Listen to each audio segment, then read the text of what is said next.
안녕하세요. 이 친구를 좀 보세요. 뒷마당에 서서 하늘을 보고 감탄하고 있어요. 구름이 어둡고 불길해지네요.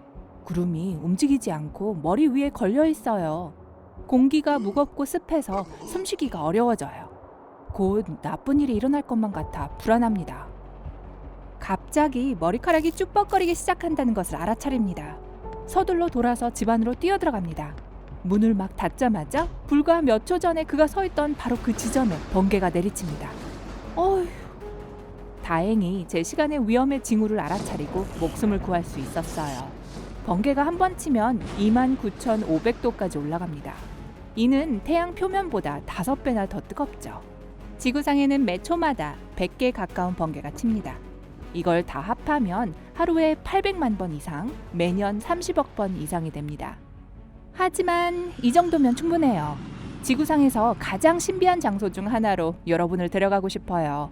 끝없이 번개가 치는 지역이며 지구상에서 가장 전기가 넘치는 장소예요. 이곳에서는 번개는 같은 곳에 2번 떨어지지 않는다는 말이 성립이 되지 않아요. 베네수엘라의 마라카이보 호수는 섬뜩한 현상으로 알려져 있어요. 이 현상은 마라카이보의 등대 또는 호수로 흘러들어가는 강의 이름을 따서 카타툼보 번개라고 불립니다. 그곳에서는 수백 개의 번개가 매 시간 하늘을 가르죠. 그리고 이런 일이 1년에 260일 이상 발생합니다. 이곳은 지구상에서 가장 번개가 많이 치는 곳으로 기네스북에 오르기도 했습니다. 밤이 되면 이곳은 거의 어두워지지 않습니다. 번개의 섬광이 멈추지 않고 하늘을 비추거든요. 번개 폭풍은 하루에 10시간까지 맹위를 떨치기도 합니다. 하지만 이 호수에서 가장 기괴한 거요. 아무도 이 자연적인 전기쇼가 일어나는 이유를 아직 알지 못한다는 거예요. 물론 흥미로운 이론은 몇 가지 있습니다. 하지만 진짜 이유는 뭘까요? 지금 여러분은 카리브해의 일부인 큰 호숫가에 서 있습니다. 호수의 삼면은 높은 산등성이로 둘러싸여 있습니다. 바로 안데스 산맥이죠. 물 위로 우뚝 솟은 폭풍 구름이 보이네요. 이 빽빽한 구름은 정난온이라고 불립니다. 이 구름은 번개 폭풍에서 토네이도에 이르기까지 모든 종류의 극한의 날씨와 연관이 있죠. 정난운은 겉보기에는 푹신푹신해 보이지만 겉모습에 속지 마세요. 그 안에는 거대한 전투가 벌어지고 있거든요. 와우, 마치 제 인생 같네요. 이 구름은 일반적으로 213m에서 3000m의 높이에서 형성되지만 꼭대기는 12,000m에 도달할 수 있습니다.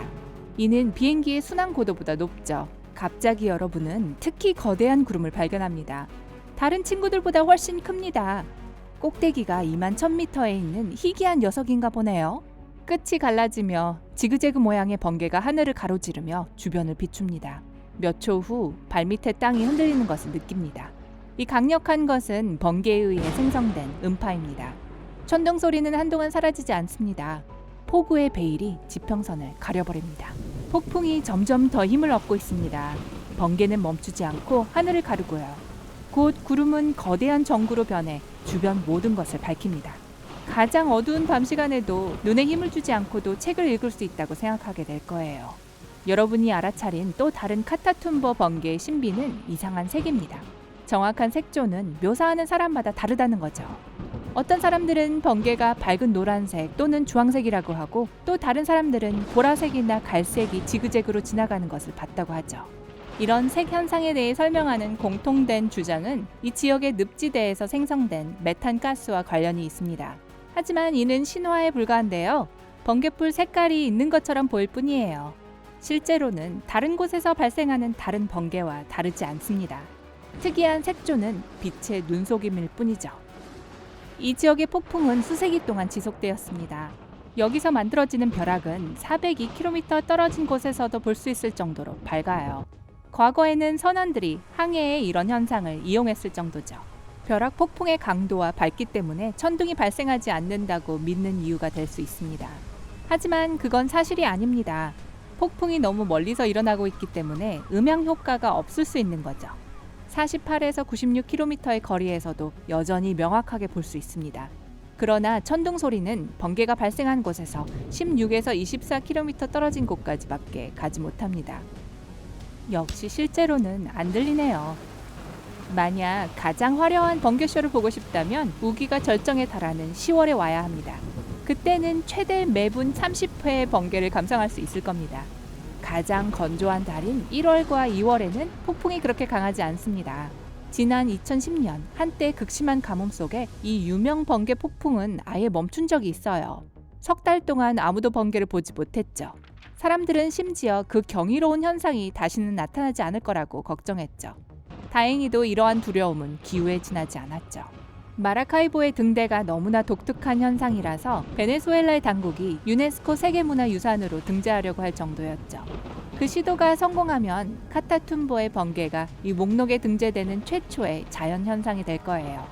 과학자들이 수년 동안 이렇게 심한 번개 폭풍이 발생하는 이유를 찾고 있는 것은 당연합니다.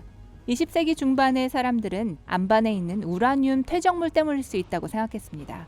이게 아마도 더 많은 번개를 끌어들였을 거라고 생각했죠.